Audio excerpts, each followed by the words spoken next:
हरि ओम श्री गणेशाय नमः।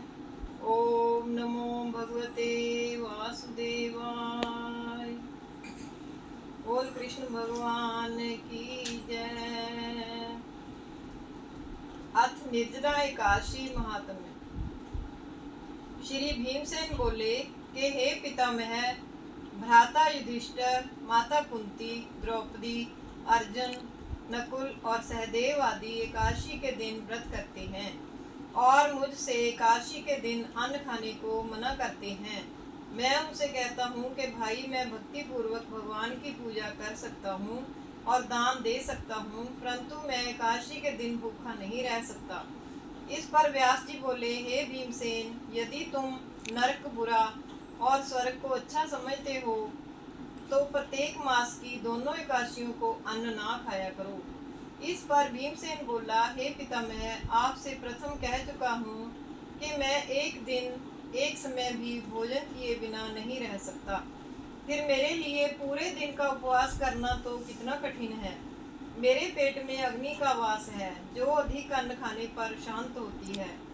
यदि मैं प्रयत्न करूं तो एक व्रत अवश्य कर सकता हूं। अतः आप मुझे कोई एक ऐसा व्रत बतलाइए जिससे मुझे स्वर्ग की प्राप्ति हो। श्री व्यास जी बोले कि हे वायुपुत्र, बड़े बड़े ऋषि और महर्षियों ने बहुत से शास्त्र आदि बनाए हैं। यदि कलयुग में उनसे मनुष्य पर आचरण करे तो अवश्य ही मुक्ति को प्राप्त होता है। उनमें धन बहुत कम खर्च होता है। उनमें से जो प्राणों का सार है उसे कहता हूँ कि मनुष्य को दोनों पक्षों की एकादशियों का व्रत करना चाहिए। इससे उन्हें स्वर्ग की प्राप्ति होती है। श्री व्यास जी बोले, हे भीमसेन, कृष्ण और मिथुन संक्रांति के मध्य में ज्येष्ठ मास की शुक्ल पक्ष की एकादशी होती है। उसका निर्जल व्रत करना चाहिए।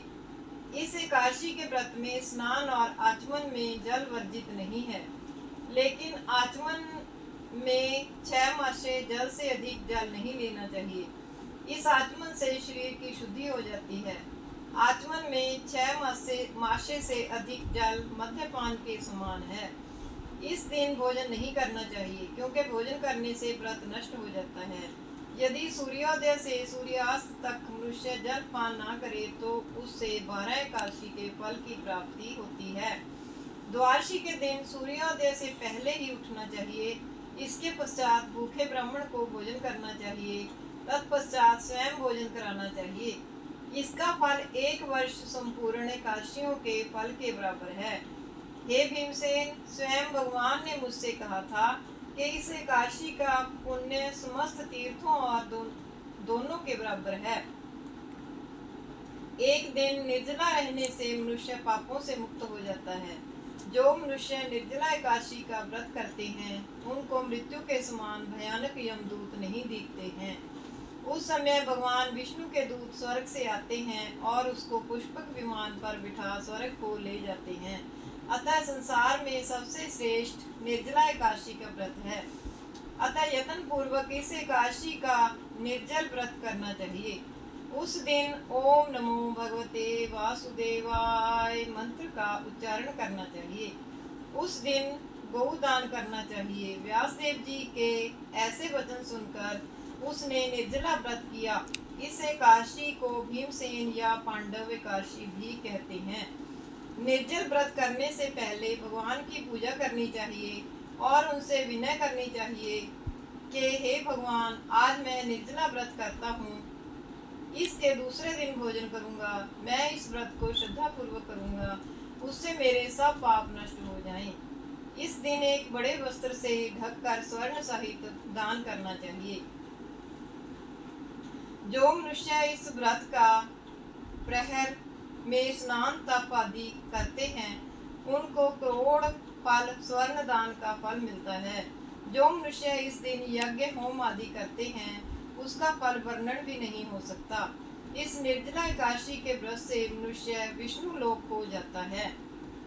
जो मनुष्य इसी दिन अन्न खाते हैं उसे चांडाल समझना चाहिए।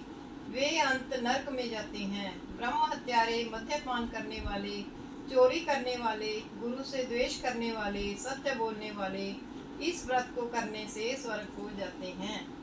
हे कुंती, जो पुरुष या स्त्री इस व्रत को श्रद्धा पूर्वक करते हैं उनके निम्नलिखित कर्तव्य हैं। उन्हें सर्वप्रथम विष्णु भगवान की पूजा करनी चाहिए, तत्पश्चात गोदान करना चाहिए। उस दिन ब्राह्मणों को दक्षिणा, मिष्ठान आदि देना चाहिए। निर्जला के दिन अन्न, वस्त्र, छत्र, उपाहन आदि का दान करना चाहिए। जो मनुष्य इस कथा को प्रेम पूर्वक सुनते व पढ़ते हैं उनको स्वर्ग की प्राप्ति होती है। बोल कृष्ण भगवान की जय। ओम नमो भगवते वासुदेवाय। ओम नमो भगवते वासुदेवाय। ओम नमो भगवते वासुदेवाय।